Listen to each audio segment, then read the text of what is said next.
Buenas noches con todos. Eh, Vamos a esperar un minuto exacto para que las demás personas se sigan conectando. Les pedimos disculpas un poco por el retraso. Hubieron ciertas dificultades técnicas, pero ya vamos a iniciar el foro.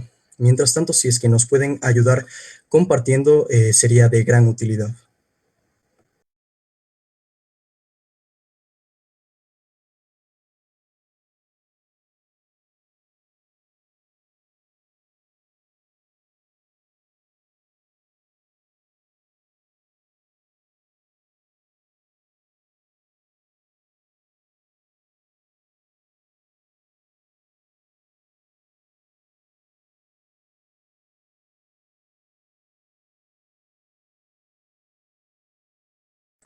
Perfecto.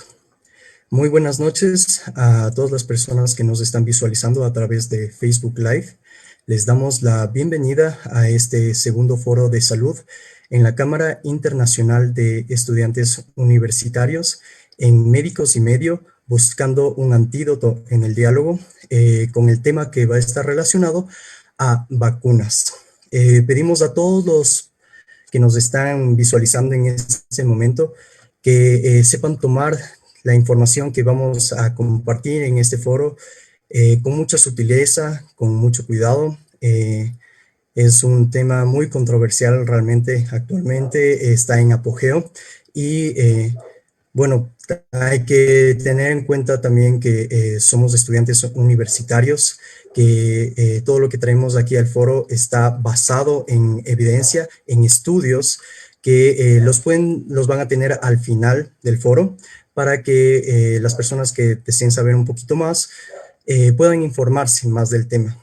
De por sí, me gustaría presentar a los integrantes de este nuevo foro que va a estar compuesto por.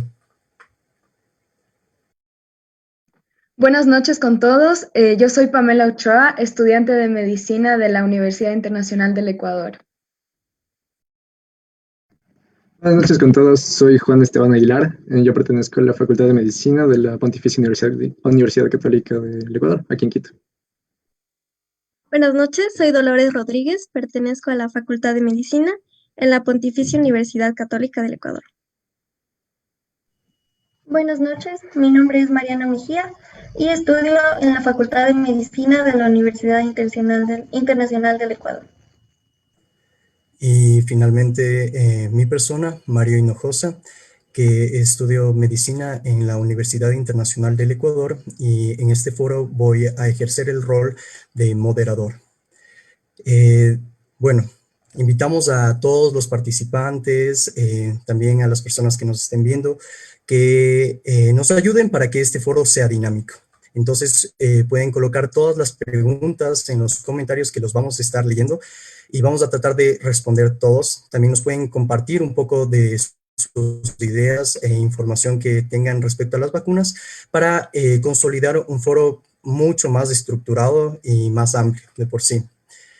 Bueno, ya entrando un poquito en tema, en sí hemos estado ya casi más de un año en esto que es la pandemia por el coronavirus y se ha estado tratando de ver la posibilidad de limitar cada una de la enfermedad de por sí que ha presentado el coronavirus.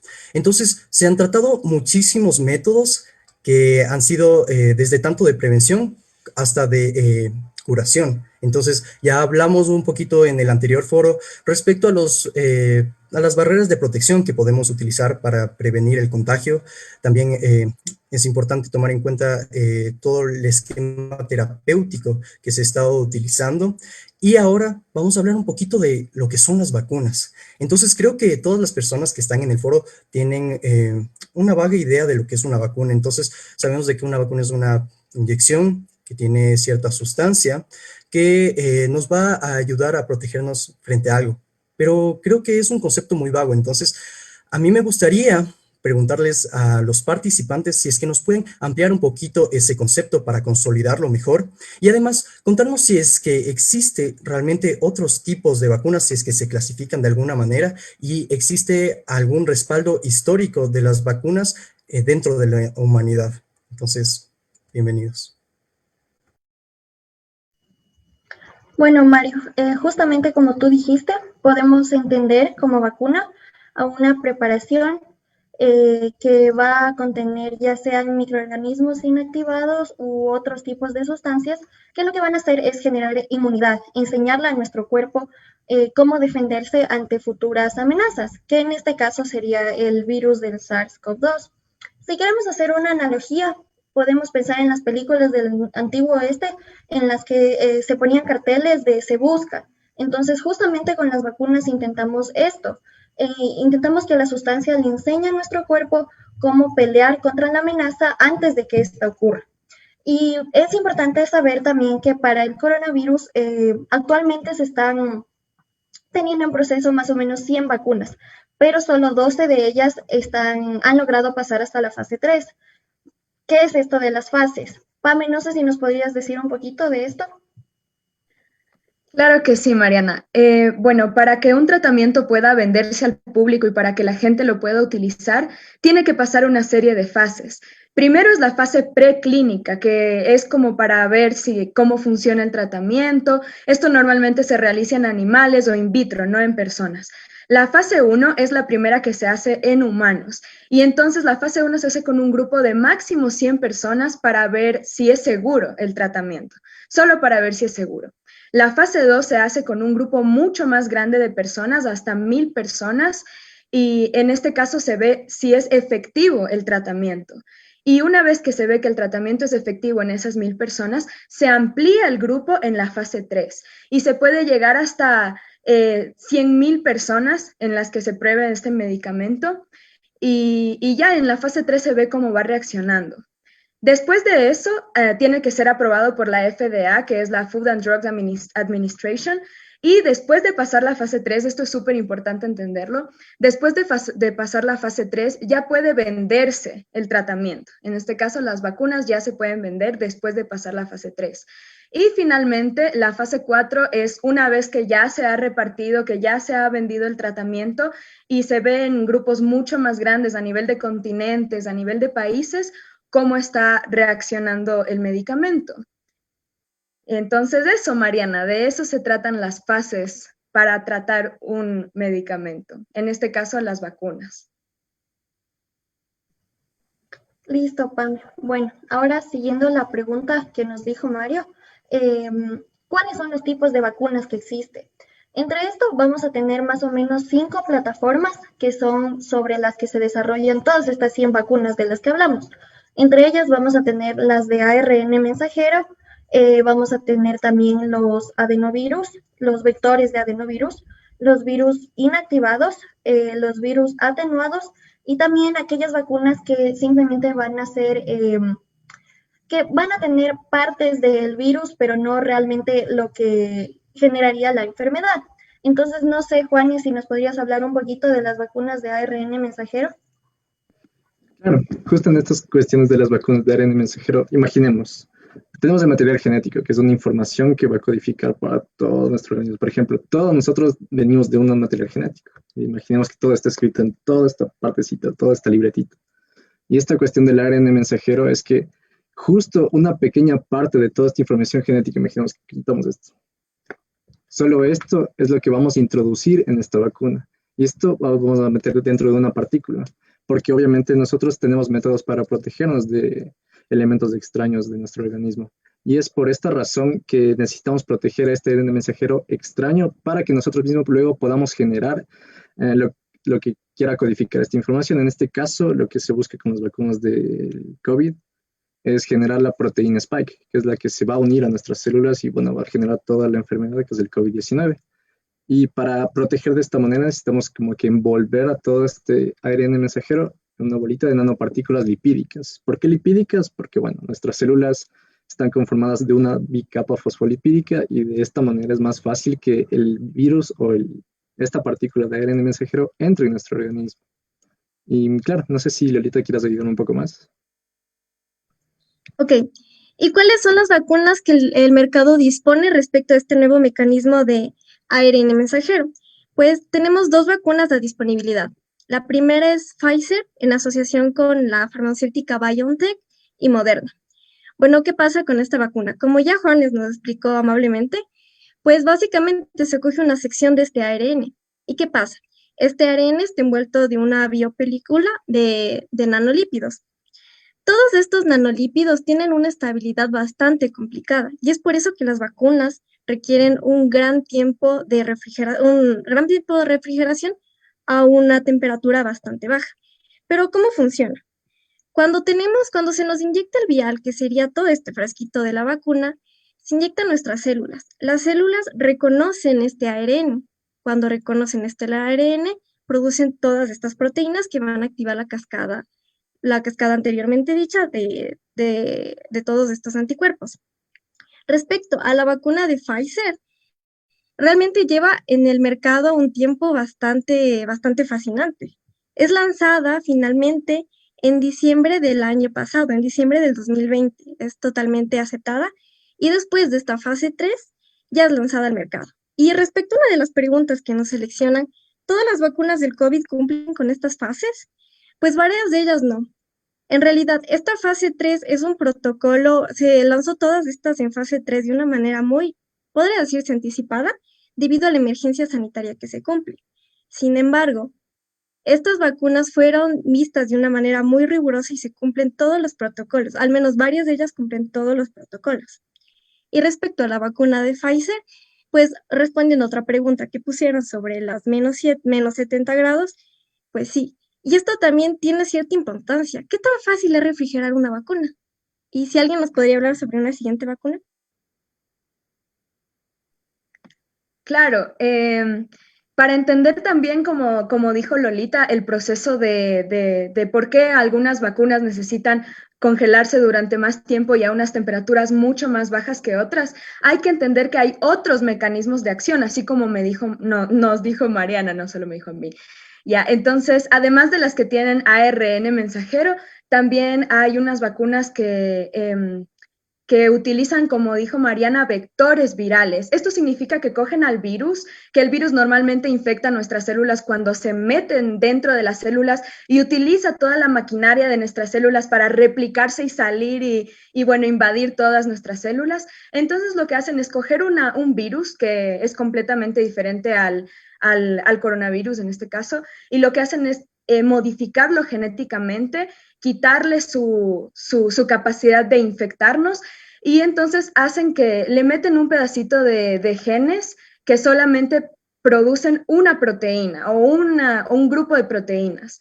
Entonces, al inyectar eso, este vector entra a nuestras células, le da a la célula como toma este material genético, haz esta proteína. Y a mí me gusta pensar en el ARN mensajero como un menú. Entonces, como que le dan el menú a los ribosomas leen el menú y ¡pam!, hacen un pastel. Pero en el caso de los vectores de adenovirus, el pastel que hacen es un pastel que normalmente no pertenece a nuestro cuerpo. Entonces pasan las células que son los soldados de nuestro cuerpo, las células inmunes, y dicen, no, este pastel no pertenece a nuestro cuerpo, hagamos anticuerpos. Entonces así es como funciona la vacuna que tiene vectores. Y bueno, Mariana, ¿quieres contarnos cuáles son las vacunas que utilizan este mecanismo de acción? Listo, bueno, entre las vacunas que utilizan adenovectores vamos a tener la vacuna de Sputnik 5. Y justamente como tú dijiste, es importante también resaltar que estas vacunas utilizan sobre todo el adenovirus, ya que este virus es súper infeccioso, pero lo que hacen es quitarle las secuencias que producirían realmente la enfermedad. Entonces, bueno, eso es lo que tenemos en relación a esta vacuna y no sé si Juanes podrías contarnos más acerca de ella. Claro, justo el Sputnik es una vacuna súper interesante y no sé, creo que en Ecuador algunas personas me han dicho que es como una vacuna un poco que piensan que es insegura, que no sé qué, pero en cuanto a la eficacia es súper bacana esta vacuna porque tiene un 91.6% de eficacia y tomando en cuenta lo que la CDC y otras organizaciones nos dicen que para vacunar a una población mínima necesitamos una eficacia de 60% y entre otras características, pero si ya tenemos más de 60%, creo que ya es muy eficaz para poder vacunar a la población. Ahora sí, hablando específicamente de Sputnik, este adenovirus es súper chévere porque estamos empleando este adenovirus, otro virus, el cual produce un resfriado común, pero como Mariana ya nos comentó, es fácilmente le recortan algunas secuencias de su ADN para que no tenga la capacidad de replicarse una vez que entre en nuestras células. Y además a este adenovirus, digamos, tenemos aquí el adenovirus, otra vez. Ya le quitamos esas secuencias, todo que nos darían daño, bacán. Y ahora metemos justo esta parte del ARN mensajero que codificaría la proteína spike, como ya le dijimos, como que meterle justo en el adenovirus en esa secuencia.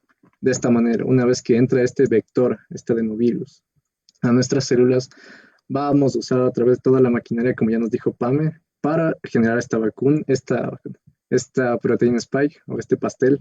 Y de esta manera nuestras células inmunes dicen, no, pues este pastel creo que está medio feo. Esto no me lo como yo. Por ende necesito generar anticuerpos. Y ante esto ya tenemos varias células. Y hay que recordar que siempre cuando usamos una vacuna tenemos una inmunidad humoral y otra celular. ¿A qué se refiere esto?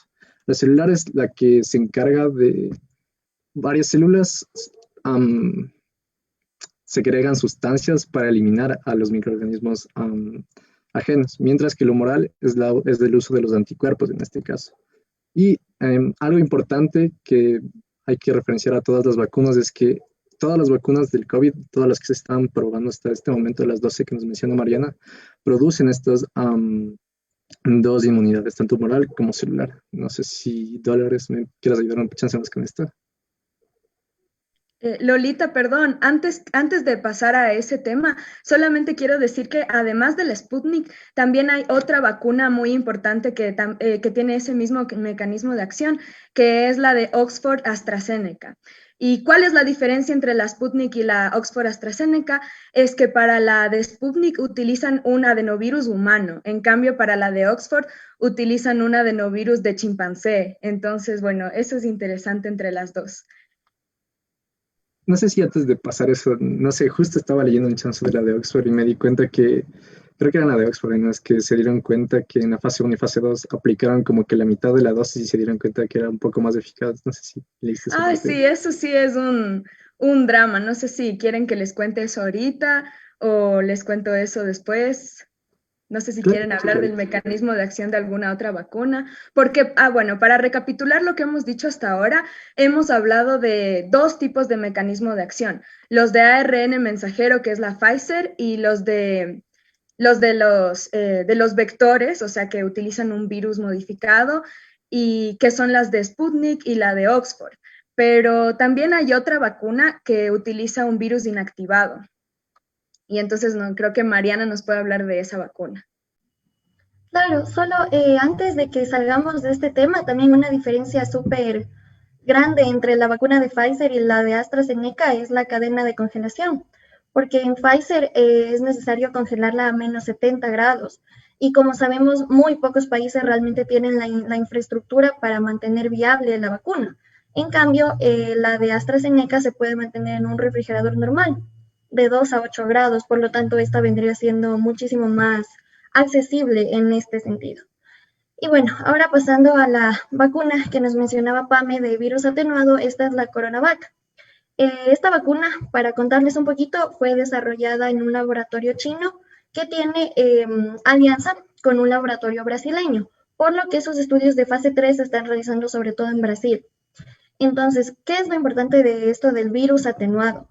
Tenemos nuestro virus patógeno que realmente entra, infecta nuestras células y terminamos decantando en la enfermedad, pero si el virus está atenuado, quiere decir que no lograría realmente hacerlo, sino realmente, como les expliqué antes, enseñarle a nuestro cuerpo cómo defenderse. Algo que también es súper importante de esta vacuna es que, como les digo, no ha cumplido realmente las fases en las que están las otras, de las que vamos a seguir hablando, y por lo tanto se ha manejado con cuidado. Otra situación también importante es de acuerdo a su efectividad, ya que esta es la menor de todas las vacunas. Realmente se alcanza un 50 a 70%. Y eso también a diferencia de las demás, que no sé si Lolita nos puedes contar la efectividad de otra de las vacunas. Ok, bueno, respecto a la efectividad de las vacunas, sí, algo es bastante como que importante respecto a la efectividad, pero no solo eso debemos comparar, tenemos también que evaluar los costos dependiendo a la efectividad.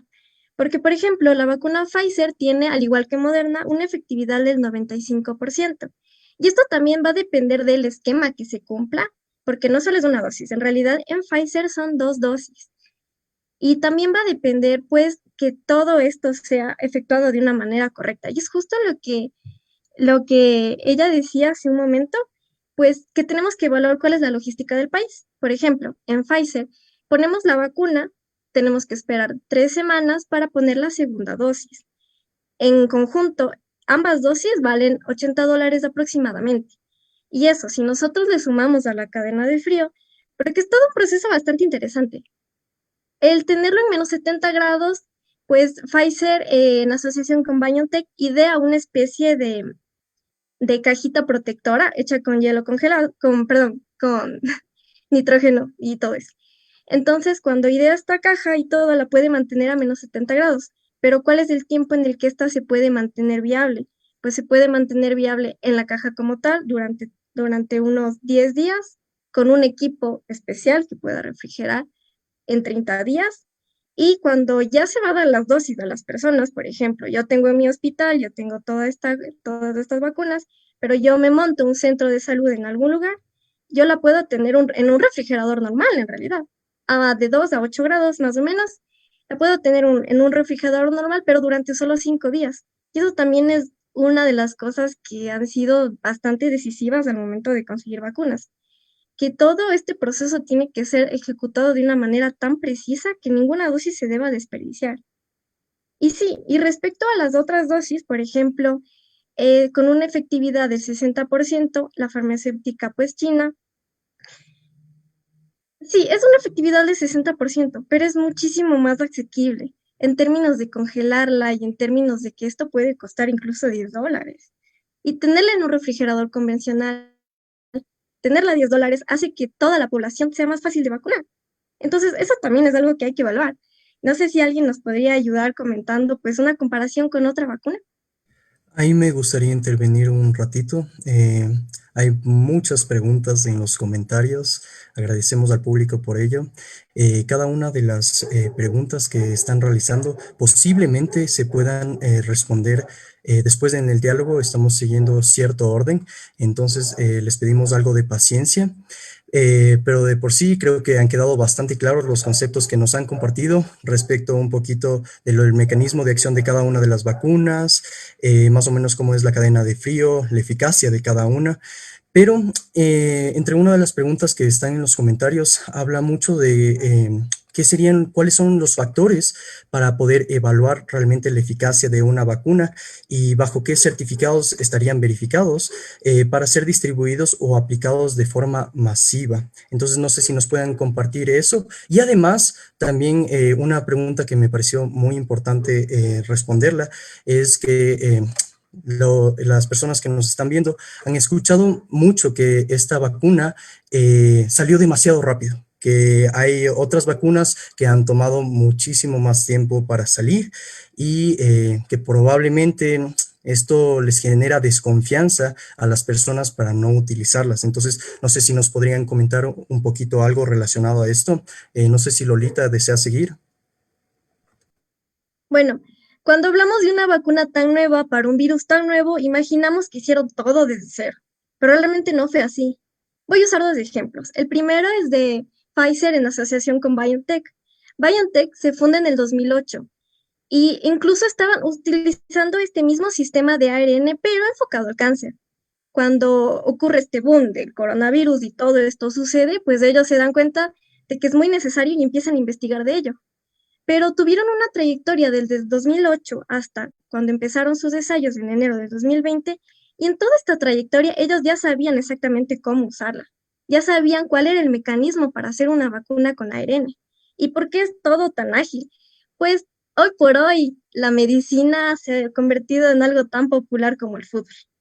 Entonces todo el mundo habla de medicina, todo el mundo quiere saber de ello. Y es interesante porque cuando se busca estos permisos, el fundador de BioNTech durante 7 días se va y pide que la autoricen, que la autoricen, que la autoricen, y finalmente lo hacen. Y ahora, ¿y qué pasa pues con las personas, con la producción, con el dinero? Pues incluso en Alemania, la presidenta de Alemania en curso, pues incluso ayudó a financiar este proyecto. Y existió una cantidad inmensa de voluntarios. Y pese a que fue una tarea súper rápida y súper titánica, pues cumplieron todos los pasos. Pero eso no es el único ejemplo. Por ejemplo, Sputnik en realidad era una farmacéutica y una compañía propia del gobierno ruso. Entonces, era como que ellos trabajaban específicamente para eso. Cuando empieza lo de la vacuna, tienen todo este apoyo y todo esto para que ellos puedan producirla. Y algo interesante también con Sputnik es que uno de ellos lleva 25 años trabajando en vacunas de adenovirus. No es la primera que se hace. En realidad, para el ébola y para el MERS se ocupó mecanismos similares. Entonces, son personas y son compañías que tienen una trayectoria de conocimiento bastante grande, pero recién ahora que esto es tan importante es cuando se le da toda esta financiación, toda esta importancia, se agilizan los proyectos, ya no hay tanta burocracia. Entonces, sí, es muy grande y es muy rápido todo, pero ha sido todo rigurosamente calculado y por personas que han tenido años en el campo. No sé si alguien nos podría ayudar con otro ejemplo o su opinión. Sí, yo quiero solamente...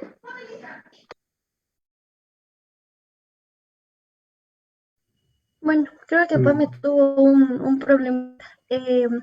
Siguiendo contestando las preguntas. Ay, disculpen, aquí- perdón. Perdón, Marianita. Solo quería comentar que además es verdad que la de Pfizer cumplió todos los protocolos y la de Sputnik también, pero como hay un montón de vacunas que se están desarrollando al mismo tiempo, hay algunas que no cumplieron con la fase preclínica, que es la que yo les comentaba que solamente se hacía en animales e in vitro. Entonces, algunas se saltaron ese paso y pasaron directamente a la fase 1. Y eso también lo hizo más rápido. Sí, justamente. Entonces, algo que yo también quería decir es que la fase 3 más o menos se realiza un seguimiento después de la segunda dosis o de la única dosis, dependiendo de la vacuna, por 1 año y medio. Y por ello se dan informes, ¿no? Informes intermedios, informes finales, pero como seguimos en este proceso, realmente son cosas que se aprenden día a día. Y bueno, ahora contestando otra pregunta que igual me pareció súper interesante, era la de si ya se están realizando estudios para vacunar a niños. Realmente esto ha sido un tema bastante delicado, ya que en la mayoría de las vacunas se ha estudiado a la población a partir de 16 o de 18 años. Por ejemplo, y no se ha tomado realmente en cuenta también a las embarazadas, ya que se recomienda la vacunación eh, dependiendo de cada caso. Algo que también es súper chévere de cada vacuna es que, por ejemplo, en la CoronaVac, esta se vio que la efectividad resulta del 100% en adultos mayores. Y justamente como nos decía Lolita, a pesar de que su efectividad no es realmente grande, esta sí lograba disminuir los casos graves y por ello es muchísimo mejor tener una opción a realmente no tener nada. No sé si Juanes nos podrías contar algo más o contestar alguna pregunta. Sí, La bueno, de hablemos un poco más efectividad, del... ¿Mandé? la de efectividad que nos hizo Mario. Claro, sí, ¿Cómo sí, se justo en mide? esa parte iba a hablar. Creo que hasta ahorita hemos hablado así como que todo bonito de las vacunas, que son una gran maravilla, pero siempre hay que tomar en cuenta que hay limitaciones en todos estos estudios. Por ejemplo, en la vacuna de Sputnik, toda esta efectividad se basó solo en que determinaron qué vacunados no tuvieron COVID y qué vacunados tuvieron COVID sintomático, pero nunca evaluaron a aquellos que tuvieron COVID asintomático. Por ende, la efectividad podría variar mucho si tomamos en cuenta todas estas otras variables, porque obviamente estando en una pandemia no podemos estar vigilando a todas estas 20.000 personas que estuvieron en el estudio llamándolas para hacerles revisión, chequeos y todo a cada rato, porque esto era un trabajo mediante telemedicina y también una aplicación que tenía Rusia en la cual cada persona como que decía, digamos, abría su teléfono y decía, hoy tengo tos, hoy tengo fiebre. Ya estas personas eran a las que se les evaluaba el COVID y en base a esto se determinó que, por ejemplo, justo del grupo de vacunados frente al grupo placebo, que todos los ensayos clínicos se deben hacer así, no era un grupo con el cual comparar, se dieron cuenta que 16 vacunados de casi 17.000 vacunados tuvieron COVID. Y de esta manera se llegó a decir que la eficacia era del 91.6%, pero aquí, claro, toca recalcar que a pesar de que una persona esté vacunada, puede todavía tener el COVID, ya sea en el epitelio nasal y de otra manera, de vías respiratorias altas. Por ende, todavía podría contagiar a pesar de que ya esté vacunado, es decir, podría ser también asintomático. Y esto es algo importante. De igual manera, ¿cómo verificamos de que estos estudios son bien hechos y toda la cosa?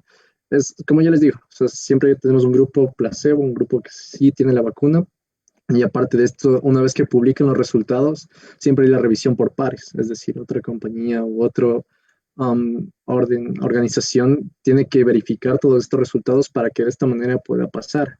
Y esa es una limitación de Rusia, porque estos resultados recién se publicaron el 2 de febrero, de la fase 3 de Sputnik, y estos todavía no han sido revisados por los pares, así que todavía como que estamos en dudas de algunas vacunas. Muchas gracias por esa increíble intervención y ahora hemos hablado un poquito de las cosas positivas de cada una de las vacunas en sí, pero también ya hay preguntas respecto a cuáles son los efectos adversos de cada una. Entonces, en las preguntas nos ponen que han escuchado que se puede generar una parálisis de Bell y por qué sucede esto. También, obviamente, de mi parte, he investigado ciertos casos en los que, por ejemplo, la vacuna de Pfizer tuvo 23 muertes en ancianos en Noruega y también un caso de muerte de un médico de 56 años que aparentemente estaba muy bien de salud, no tenía comorbilidades, no presentaba problemas genéticos, pero después de 2 semanas de haberse inyectado la vacuna, llegó a morir. Entonces creo que es importante ahora que nos comenten si es que todas estas muertes o efectos es general, cuánto es el porcentaje y según la vacuna cómo va variando, si nos pueden comentar.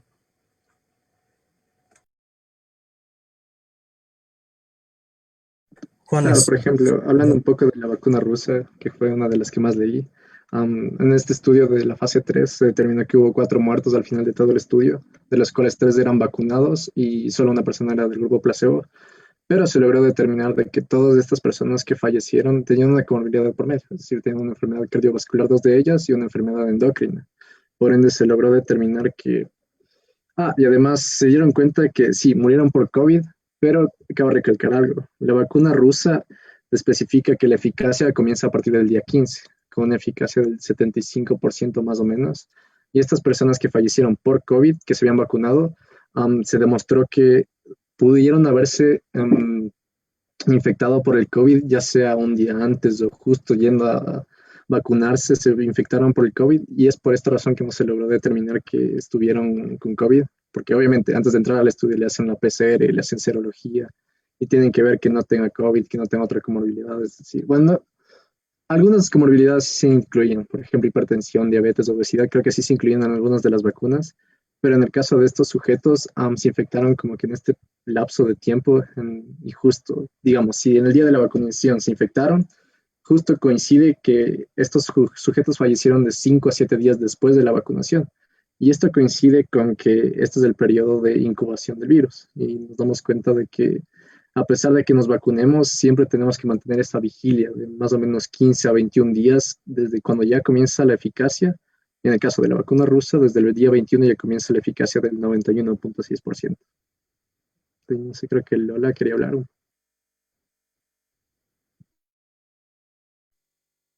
Pues sí, respecto a lo que dijo Juanes, hay que diferenciar dos términos muy importantes: causa y coincidencia. Respecto a la vacuna de Pfizer, se habían reportado unos 4 casos de mielitis transversa durante todo este periodo. Pero ¿qué pasa? Estos fueron incidentes aislados, porque no es lo mismo que una vacuna cause un proceso directamente a que sea coincidente en el periodo de la vacunación a que otro evento suceda. Y respecto a también, pues, a los efectos secundarios que se ha visto, al menos Pfizer ha descrito que hay fiebre, pues dolor en el área de punción, enrojecimiento y tal. Pero hay que evaluar muy bien esto. Hasta donde se conoce, se ha dado todavía que hay un perfil de seguridad bastante eficiente. Y en comparación con la vacuna de Sputnik, el pico, pues, de inmunidad lo tiene 28 días después. Eso quiere decir que en este transcurso, antes, durante, después, una persona se puede contagiar de COVID. Y es algo interesante, pues, respecto a la vacuna de Pfizer, que no se conoce totalmente hasta qué punto va a llegar la inmunidad, porque aún no han pasado 10 años, lleva pasando pues poquísimo tiempo. Lo que sí se conoce es que en el caso de que existieran personas que después de la vacuna y después de haberse vacunado de manera eficiente, pues han adquirido la enfermedad, pero de una manera más atenuada. No sé si Pame nos podría comentar algo respecto a cuál es el perfil de seguridad de otras vacunas. Sí, primero quiero decir que todas las vacunas, absolutamente todas, tienen el riesgo de que la persona sea alérgica a algún componente de esta. Y todas las vacunas de las que estamos hablando ahora tienen como efectos adversos dolor en el lugar de la punción, como ya dijo Lolita, y también dolor muscular, dolor articular, fiebre, mareo, ese tipo de efectos adversos. Pero ya para hablar de efectos más graves, con la vacuna AstraZeneca pasó exactamente lo mismo que comentó Lolita, que es lo de la mielitis transversa. Y es interesante que haya pasado con dos vacunas y sin embargo en los dos casos haya sido solamente coincidencia. Y otra coincidencia que ocurrió con la vacuna de Oxford es que hubo también anemia hemolítica. Pero lo curioso es que esta anemia hemolítica solo se dio en los pacientes a los que se les dio placebo. Entonces, bueno, eso también es curioso. Y Mariana, ¿puedes contarnos otro tipo de efectos adversos tal vez? Claro. Bueno, justamente como dijiste, el porcentaje de efectos adversos, el más común que se presentaba en la mayoría de las vacunas de las que hemos hablado y específicamente en la CoronaVac, era el dolor en el lugar del pinchazo. Ahora, en cuanto a estos eventos que han sucedido más graves y aparte de todo esto, en CoronaVac tuvimos un caso de pancreatitis y también una muerte. Pero como ya hemos señalado todos, realmente no han tenido que ver y en el seguimiento que se ha realizado realmente no se ha visto una relación causal. Por lo que, como dijimos anteriormente, siempre el beneficio de vacunarse viene siendo mucho mayor a los efectos adversos. Y bueno, no sé si Juanes nos quisiera contar algo más. Sí, justo recuerdo que había una pregunta de la parálisis de Bell que se relacionaba con la vacuna de Pfizer. Y claro, o sea, bueno, la parálisis de Bell, en términos simples, es la parálisis de los músculos de la cara, preferentemente de un lado. Y bueno, a esto se refería que se daban cuenta los investigadores que esto coincidía con que epidemiológicamente en ese lapso de tiempo es normal que ocurra estos tipos de casos de parálisis. Es decir, esto se llamaba como un desbalance numérico. ¿A qué se refiere esto? A que no podemos asociar directamente a que la vacuna causó esta parálisis de Bell. Es decir, que es normal que en este periodo de tiempo suceda este tipo de casos. Y en este caso, de los vacunados. Bueno, tenemos más preguntas en el chat, entonces vamos a ir respondiendo cada una de ellas. Aquí nos pregunta Francisco José Ron, ¿por qué la distribución de las vacunas en Ecuador es tan lenta? ¿Por qué no comprar las vacunas más baratas? ¿Por qué no comprar la vacuna rusa? ¿Confían en esa vacuna? Bueno, son varias preguntas y también quiero dejar en claro que este tema de un poquito el manejo de Ecuador en la pandemia se va a tratar en otros foros mucho más a fondo, pero si es que los participantes desean acotar algo, tienen la libertad para realizarlo. Pame, ¿te gustaría acotar algo? Sí, justamente antes de que empezáramos a responder las preguntas, Dolores estaba hablando de la diferencia que hay entre, bueno, no la diferencia, sino todas las cosas que hay que tomar en cuenta para hablar de los pros y los contras de una vacuna, no solo la efectividad, sino también el precio, el tipo de distribución y todo. Y en el caso de la vacuna de Oxford, es la más barata de todas las vacunas. Una dosis cuesta de $2 a $3 y bueno, todas las vacunas para el coronavirus necesitan 2 dosis, ¿ya? Y entonces en la de Oxford, como decía, es la vacuna más barata de todas. Y una cosa interesante sobre la distribución, bueno, como dijo Mario, en el caso de Ecuador, eso se va a tratar en otro foro más específicamente, pero la vacuna como esa y como la china, que son más baratas, pero que tienen menos efectividad, y necesitan menos temperatura de congelación, solo necesitan de 2 a 8 grados, entonces son mucho más accesibles. Eh, Esas pueden ser más fácilmente distribuidas, por ejemplo, a países del tercer mundo como Ecuador. y la de AstraZeneca está afiliada a un grupo que se llama COVAX, que es un grupo que se encarga de repartir equitablemente las vacunas alrededor del mundo, y de hecho se ha hablado de que las vacunas de Oxford van a ser repartidas por COVAX en marzo. Así que eso es lo que puedo decir un poco sobre la repartición equitativa de las vacunas. También creo que sería interesante, no sé si, Mari, no sé, ¿qué opinas? O sea, ¿por qué damos dos dosis? O sea, ¿por qué es importante dar las dos dosis y no solo una? Ya, a ver, es súper importante dar dos dosis porque a la hora de dar una sola dosis, justamente como dijiste, los anticuerpos, que son estas proteínas que se encargan de neutralizar al virus, toman su tiempo en producirse. Y si bien estamos creando nuestra inmunidad humoral, que vienen siendo los anticuerpos, y la inmunidad celular, la celular necesita realmente un refuerzo. Entonces, al dar dos dosis, ¿qué hacemos? Creamos anticuerpos que van a ser muchísimo más especializados y linfocitos que de igual manera van a tener una especificidad muchísimo mejor, y al momento de llegar la infección real, la protección realmente va a ser fuerte, porque lo que podemos ver también es que con una sola dosis vamos a tener esta inmunidad, esta protección, pero realmente no va a ser suficiente. Y si bien podríamos tener casos más leves, no va a ser realmente nuestro objetivo, que es no contraer la infección. No sé si Lolita nos quisieras contar algo más. Pues sí, justo en las preguntas, también se reportó que con la primera dosis se obtenía una efectividad del 92% en Pfizer y con la segunda dosis del 94%. Entonces, ¿por qué nosotros no vacunamos solo una dosis? Es justamente lo que dijo Marinita, o sea, hay que seguir un esquema de vacunación para tener todo este pico de inmunidad suficiente. Desgraciadamente, hay que esperar 28 días con la vacuna de Pfizer para conseguirlo.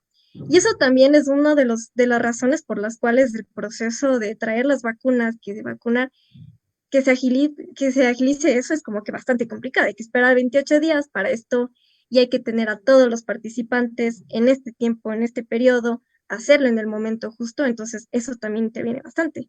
Pero evidentemente cada una de las vacunas saca una ficha técnica en donde, basado en sus estudios, proporcionan cuál sería la dosis adecuada.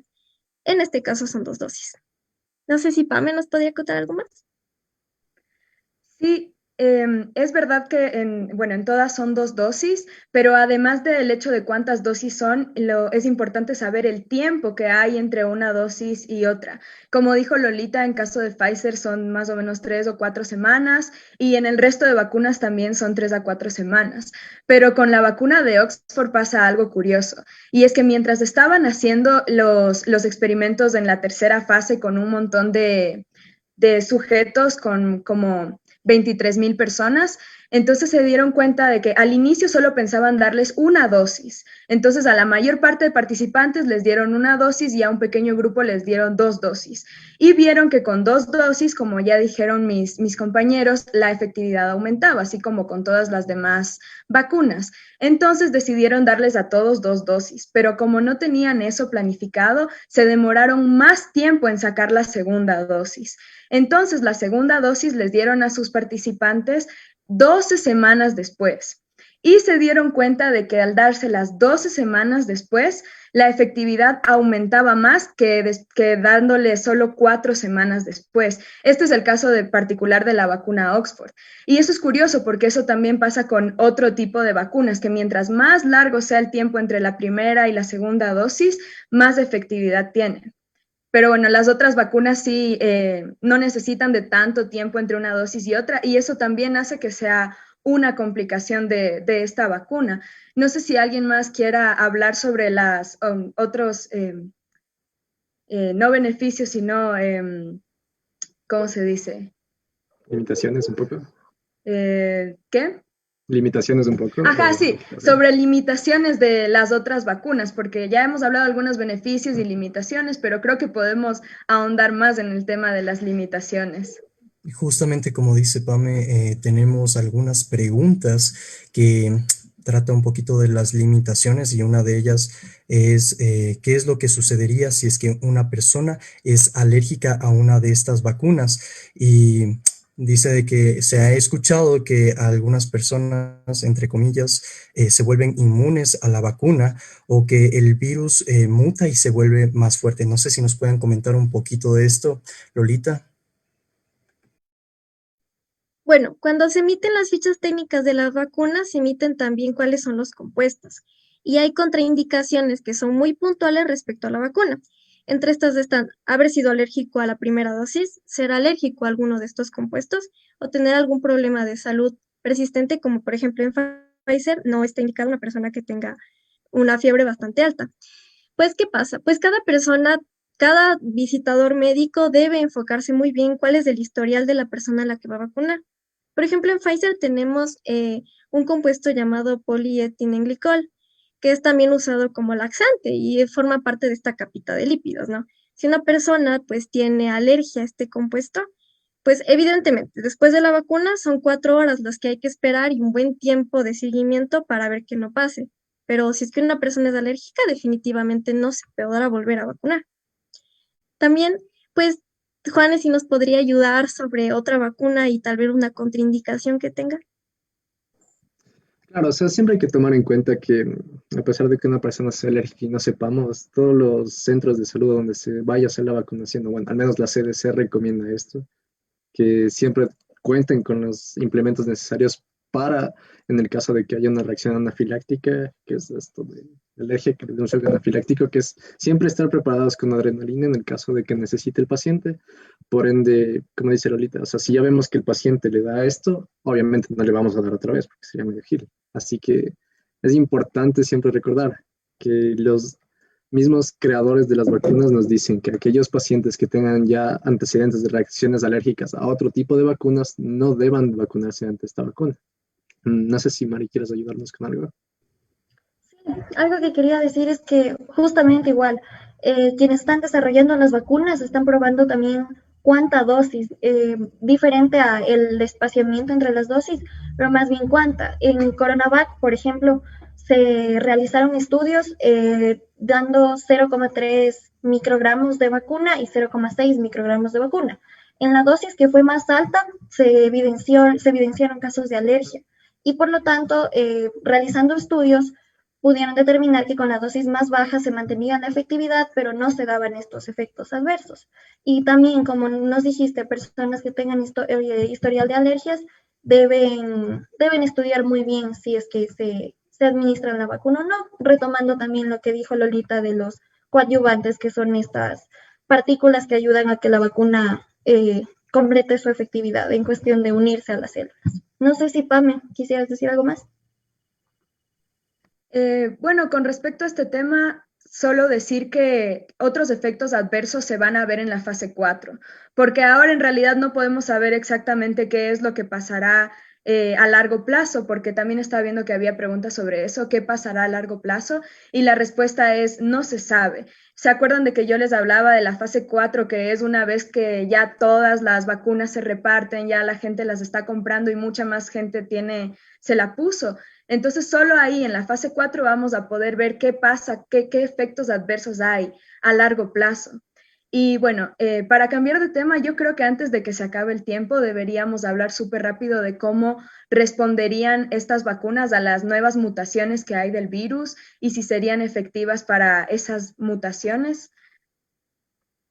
Sí, justo había leído que había un estudio un poco chiquito, creo que era de 20 personas, en el cual determinaban, creo que la Pfizer y Moderna, que veían si servía, o sea, vacunaban a los individuos con Pfizer y con Moderna, y luego tomaban su suero e in vitro usaban una variante no mutada de COVID y la variante mutada de Reino Unido, que es la B117, me parece, y demostraron que sí, efectivamente los anticuerpos neutralizantes que se generaron por estas vacunas sí eran eficientes en cuanto a estas nuevas mutaciones.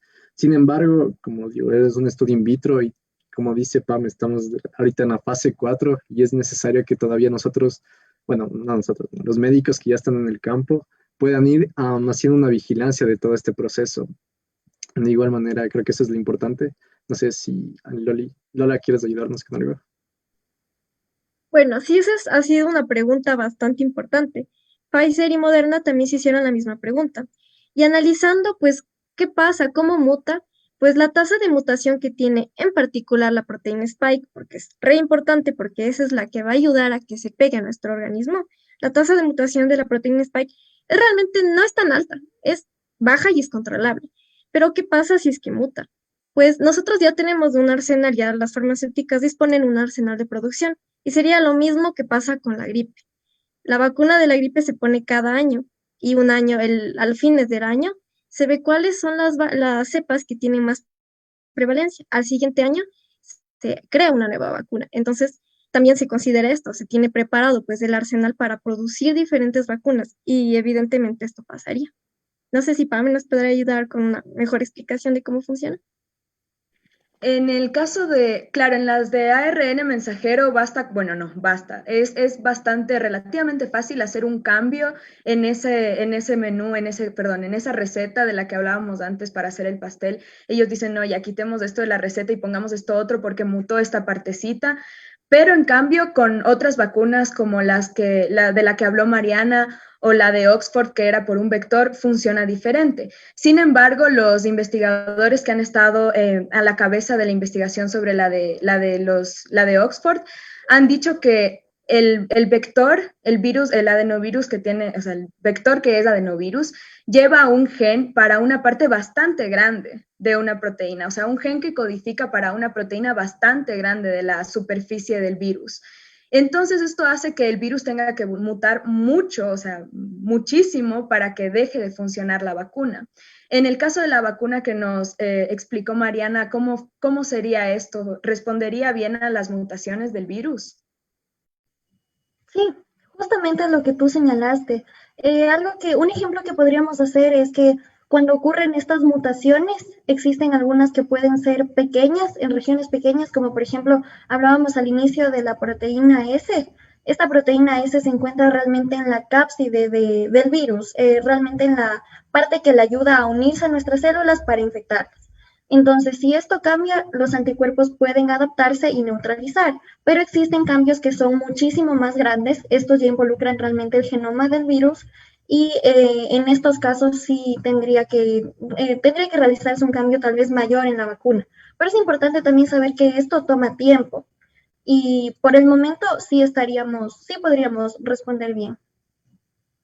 Compartiendo un poquito todas las respuestas de los participantes, sí es necesario de seguir esperando los estudios frente a las nuevas cepas, esencialmente la de Sudáfrica y la de Brasil, que actualmente están generando un poco de problema frente a las vacunas. Pero bueno, ya estamos culminando un poco el foro, entonces creo que una pregunta fundamental que muchos de los espectadores se estarán haciendo es para ustedes, participantes, ¿cuál es la vacuna más conveniente para el país? Ya después de haber escuchado todas las características mencionadas, cadena de frío, precios, eficacia, un poquito de efectos adversos.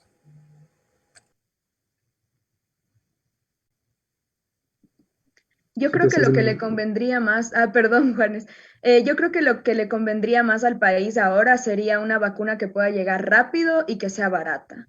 Entonces, para eso yo creo que sería o la de AstraZeneca, que ya está más avanzada en la fase 3, o la CoronaVac, que bueno, aún no está tan avanzada en la fase 3, pero igual. Entonces, yo creo que eso es lo que al Ecuador le conviene por ahora, al menos para vacunar a la mayor parte de la población. Sí, ¿Qué opinan ustedes?